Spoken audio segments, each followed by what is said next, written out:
Bonjour et merci de nous retrouver nombreux pour une nouvelle émission de Sagesse bouddhiste. Énoncés il y a 2600 ans, les enseignements du Bouddha ont une particularité notable, celle d'être exprimés en métaphore, ou plus exactement en parabole. Pas de discours rhétorique, pas de système, mais des histoires imagées et pourrait-on dire presque magiques. Plus qu'une figure de style, la parabole est un procédé du langage qui ne fait pas appel à la raison. Ainsi, à la lecture de ces histoires merveilleuses, l'esprit est quelque peu dérouté par une étrangeté qui ouvre un autre univers. C'est ce dont nous allons parler aujourd'hui avec notre invité Éric Romeluère. Dans un premier temps, nous verrons pourquoi le Bouddha a choisi de s'exprimer sur l'expérience indicible qu'il a vécue. Et dans un second temps, nous nous arrêterons plus précisément sur les significations des paraboles célèbres du bouddhisme, comme par exemple celle du Sutra du Lotus. Éric Romeluère, bonjour. Bonjour Sandrine Colombo. Alors vous enseignez le bouddhisme dans la tradition zen. Vous êtes l'auteur de nombreux livres, notamment vous avez écrit sur la signification du langage du Bouddha. Tout à fait. Et puis j'ajoute que depuis 2 ans, vous avez créé et développé le refuge du Plessis, c'est dans la Sarthe. Tout à fait. C'est un lieu, un écosite en fait, où l'on pratique le dharma et aussi la transition écologique. Tout à fait. Merci beaucoup. Merci d'être avec nous sur ce plateau. Alors, dire ou ne pas dire l'indicible, l'expérience du Bouddha a été vraiment extrêmement profonde. Pourquoi est-ce qu'il a voulu en parler ? Alors, c'est une question fondamentale qu'il faut mettre en premier pour aborder le dharma, les enseignements du Bouddha. Le Bouddha fait une expérience qui est celle de la non-dualité, de l'indicible, de l'inouï, de la libération. Peut-il en parler ? Donc ça, c'est la question qu'il se pose à lui-même et qui va ordonner aussi toute l'histoire du bouddhisme. Donc il choisit de parler, car ce qui l'anime, c'est l'amour et la compassion vis-à-vis des êtres qui souffrent. Mais il va effectivement utiliser certaines formes de communication, un certain langage, pour parler, pour pointer cet indicible. Alors, dans les textes qui nous sont parvenus, dans le Canon Pali par exemple, on note une grande adaptabilité du discours du Bouddha en fonction de son auditoire, des circonstances. Qu'est-ce que ça veut dire précisément cette adaptation ? Tout à fait, c'est-à-dire que le Bouddha parle, mais en fait il va tout le temps essayer de s'adapter aux possibilités des êtres. Car chacun vit à travers des représentations mentales et il cherche tout le temps à toucher, à libérer des espaces de possibles en explorant un peu les systèmes de représentation. Et donc il va y avoir une extrême adaptabilité du discours qui peut dérouter parce que parfois on va avoir des paroles qui de notre point de vue d'occidentaux, sont contradictoires. Elles ne sont pas contradictoires du point de vue bouddhique, c'est simplement la parole que le Bouddha cherche à être juste. C'est-à-dire qu'il s'ajuste à une situation, il parle à telle ou telle personne, et selon ce qu'il entend de cette personne, il va dire telle ou telle chose. Oui, on parle de upaya, la notion de upaya. Tout à fait, donc ce terme est central dans le bouddhisme.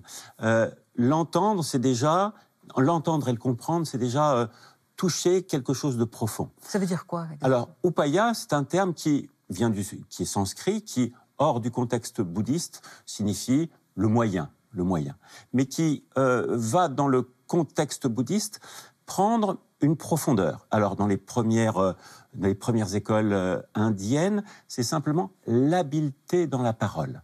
C'est-à-dire cette capacité à pouvoir trouver un discours libérateur devant chaque personne, devant chaque situation. Et puis ce terme va s'élargir dans les écoles dites du grand véhicule, le Mahayana, et l'upaya va devenir en fait tous les moyens habiles. Donc souvent on traduit upaya par moyens habiles ou l'habileté dans les moyens, et ça dit bien ce que ça veut dire, on pourrait dire libérer. Tout est œuvre utile pour libérer. Alors de quoi finalement parle le Bouddha dans ses enseignements? Le Bouddha parle à partir de l'amour et de la compassion qui l'animent. Et qu'est-ce qu'il va dire? Donc ça, c'est vraiment le cœur. Et on sent toujours dans l'histoire du bouddhisme une tension. C'est-à-dire que certains vont dire il exprime une doctrine. Il va dire des vérités dernières sur le monde qui donnent les réponses à tout finalement. Et puis, dans cette tension, on voit bien aussi qu'il y a une interprétation de dire, en fait, il parle de ce qui est nécessaire pour libérer les autres. Il n'a pas une doctrine, il a des méthodes. On parle bien sûr de la méditation, mais il y a une multitude de méthodes. On parle de 108 portes du Dharma. Et non pas de parler d'une doctrine, une sorte de métaphysique qui expliquerait les fins dernières, mais toujours dans son discours, il va employer et dire ce qui libère. Et donc, effectivement, ça va nous emmener, c'est là peut-être le sujet qui nous préoccupe, vers d'autres modes de communication. Non pas un discours sur le réel, mais un discours qui nous permet d'explorer notre intériorité, notre extériorité, et qui va nous transformer. Donc la question n'est pas que dit-il sur le monde, mais que dit-il qui est nécessaire pour libérer les êtres. Alors justement, on va s'intéresser à la façon dont il parle, quelles sont les fonctions du langage qu'il utilise pour nous parler. Alors, selon les sutras, on va trouver différentes formules. On va parler peut-être tout à l'heure du sutra du lotus. Il y a beaucoup d'aspects, mais quand on lit tous ces textes, il y a quelque chose d'assez étonnant. C'est-à-dire qu'effectivement, il y a toujours une dimension presque romancée, fictionnelle, métaphorique de la parabole. C'est-à-dire que le Bouddha ne nous propose pas un discours sur des possibles, mais il nous propose un discours sur l'impossible, libérer tous les êtres. On va dire, non, ça, on ne peut pas libérer tous les êtres. Et pourtant, c'est le discours du Bouddha. Donc, pour nous emmener vers quelque chose d'impossible, il va utiliser un discours impossible à la raison. Donc, effectivement, et ça, on va vraiment le voir dans les textes du grand véhicule, beaucoup de textes qu'on pourrait dire extravagants, inouïs. Par exemple, dans le Sutra Vimalakirti, au début, je peux vous donner un exemple. Un disciple du Bouddha s'adresse au Bouddha en lui disant « Mais tout est difficile ici dans ce monde, on souffre beaucoup. » Je résume.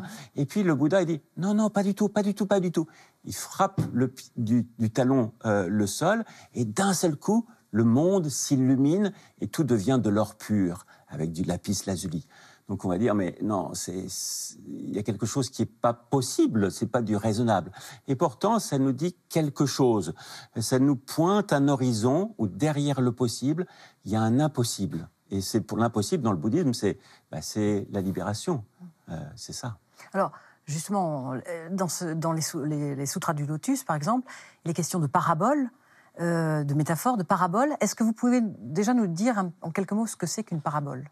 Alors, une parabole, on pourrait dire, c'est une forme d'allégorie, c'est-à-dire c'est une histoire narrative dans laquelle il y a toujours un peu plus que le discours, c'est-à-dire qu'on pointe un ailleurs. Derrière l'histoire, on pourrait dire, il y a une morale de l'histoire.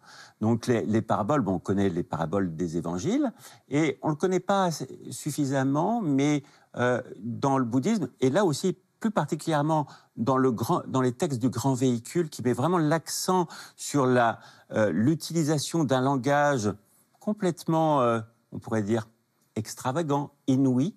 On va mettre vraiment les paraboles en avant comme un moyen de pointer quelque chose d'autre.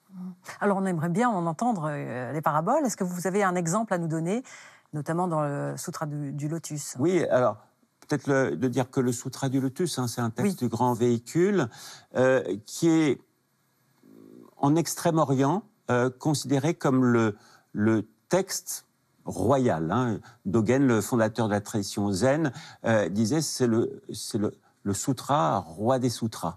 En fait, c'est un texte qui est insaisissable parce que sa parole est inconcevable, inaudible. Il n'y a aucune doctrine qui est expliquée.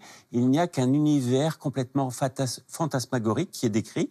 Et à l'intérieur, il y a toute une série de paraboles. C'est peut-être le texte où il y a le plus de paraboles. Et le Bouddha lui-même dit dans ce texte qu'il ne s'exprime que par, alors ce n'est pas la formule exacte, que par relation, expédient et parabole. Même le titre, le Sutra du Lotus. Tout à fait. Donc là, c'est une métaphore de la métaphore du lotus qui croit dans sa pureté immaculée de la boue. Donc la métaphore aussi est une façon aussi d'exprimer quelque chose d'autre qui n'est pas dans le normatif, dans le logique, mais qui dit quelque chose d'autre. Donc la poésie aime, par exemple, les métaphores. Donc le Sutra du Lotus est un texte important. Donc on dit qu'il y a 7 paraboles, en fait il y en a plus dedans. Et la première dont je peux vous parler, qui est dans un chapitre qui s'appelle La parabole, qui est la parabole de la maison en feu et des 3 chars. Je crois qu'il y a, c'est la formule explicative.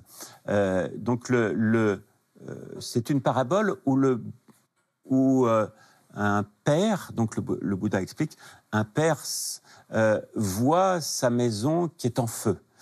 Sa maison est très grande, très riche, très opulente, mais en fait, il est le seul à constater, à voir qu'elle prend feu. Et à l'intérieur de cette maison, il y a ses enfants. Et au début, il essaye de penser, si je leur dis au feu, est-ce qu'ils vont sortir? Mais en fait, les enfants, ils entendent au feu, mais ils ne sortent pas.